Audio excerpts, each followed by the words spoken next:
భరతమాత ముద్దుబిడ్డలం, తలవంచని భారతీయులం అంటూ భారత క్రికెట్ ఆటగాళ్లు ఘన విజయం సాధించారు. దీంతో దేశవ్యాప్తంగా సంబరాలు జరిగాయి. ముఖ్యంగా హైదరాబాద్ నగరంలోని సెక్రటేరియట్ వద్ద క్రికెట్ అభిమానులు, యువతీ యువకులు సంబరాల్లో మునిగిపోయారు. బాణాసంచా కాల్చి జాతీయ జెండాతో చక్కర్లు కొట్టారు.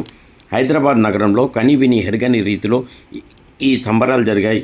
ఆదివారం అర్ధరాత్రి నుంచి సోమవారం తెల్లవారుజాము వరకు సెక్రటేరియట్ వీధులన్నీ క్రికెట్ అభిమానులు, యువతీ యువకులతో కోలాహలంగా కనిపించాయి. పాకిస్తాన్ ఆతిథ్యం ఇచ్చిన ICC champions trophy one day tournament టైటిల్ను భారత్ చేజిక్కించుకుంది.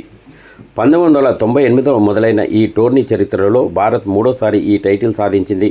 ఆదివారం జరిగిన ఫైనల్లో టీమిండియా 4 వికెట్ల తేడాతో న్యూజిలాండ్పై ఘన విజయం సాధించింది. కెప్టెన్ రోహిత్ శర్మ 83 బంతుల్లో 76 పరుగులు చేశారు. ఇందులో 7 4లు 3 6లు ఉన్నాయి.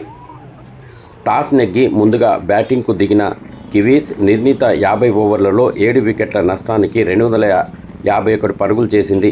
అనంతరం భారత్ 49 ఓవర్లలో 6 వికెట్లకు 254 పరుగులు చేసి ఘన విజయం సాధించింది.